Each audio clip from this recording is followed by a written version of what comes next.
manufacture votes and change mail-in ballots and somehow throw the election to Joe Biden. And I sat there dumbfounded because the story that was presented by Mr. Giuliani bore no relationship to the actual complaint in the case. And, when you're in court, you have to talk about the complaint. You have to talk about your facts. You have to talk about the law. When you're at Four Seasons Total Landscaping, I guess you can talk about anything. There seemed to be no distinction in what I heard today. And I pointed that out very strongly to the court.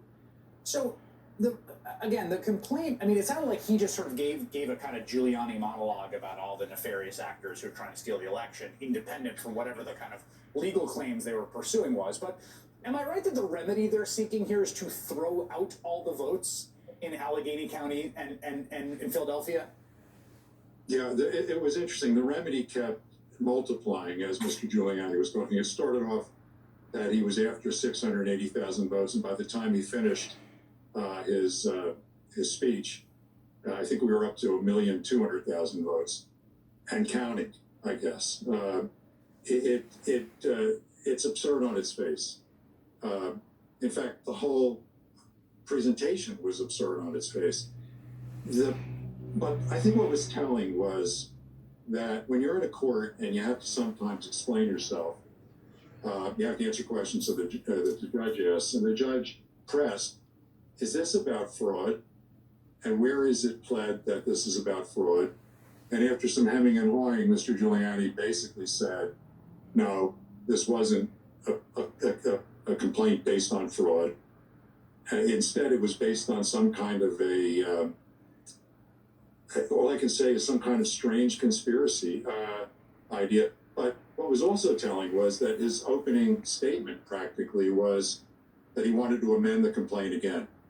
In other words, they've already amended this complaint once and took out almost everything that they had pled initially.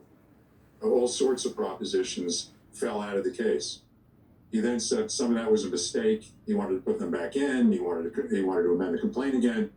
It was, the proverbial moving target. I quickly glanced at your bio. You strike me as quite an accomplished advocate yourself, and the law is adversarial. And in your line of work, you're arguing all the time. You're across from opposing counsel.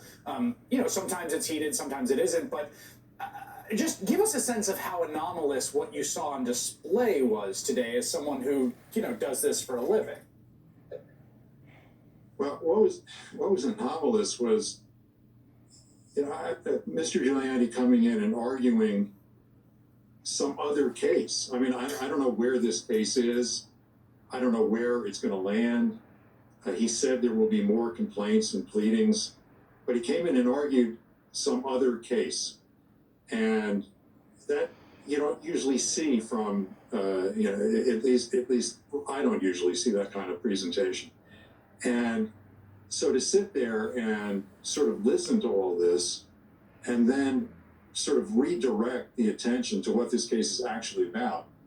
And this case is actually about small ball things. There's some complaints in this case about whether Philadelphia could notify voters that had ballots that didn't have a signature and the like, that these ballots were going to be they were not going to count, they were going to be rejected. But you have an opportunity, which exists in the election code, to come in on election day, spoil or cancel your ballot, and then vote in person. And, it's sort of like, what's wrong with that? Like, why is that a problem? To let people know that they have a right to come in and vote in person. That just doesn't seem to me to be much of a problem. And so this kind of idea was dressed up with a lot of extraneous facts and all sorts of broad-based allegations that tried to take this issue into a larger sense of a conspiracy. And that's not right. And some of the things that Mr. Giuliani said, really are deplorable. I mean, at one point, he even used the word mafia about some of the Philadelphia election election workers that, you know, were involved in this kind of conspiracy. I don't know what he meant by that word, but he got over his skis. But these are people who are salt of the earth people. These are public, you know, employees. These are people who believe in democracy. These are people who want to see elections run right. And I represent them. And I'm not going to sit there and allow this kind of broadside attack on people who are just doing their jobs and without, in a fact-free presentation. A promise that, you know, if you only let me amend this again, I'll show you all sorts of facts. I mean, we've heard this a lot. And so, you know, I just was not going to let that happen. There is nothing that they've shown that there's fraud. There's nothing that they've shown that there's some kind of grand conspiracy here. It doesn't make sense. Nothing that they said actually makes sense. And the challenge when you hear that, and I've been through a lot of cases, is to not engage on that kind of stuff, but to bring back to the court's attention what this case is really about. And I think I was very happy with the fact that our side was able to do that. Mark Aaron.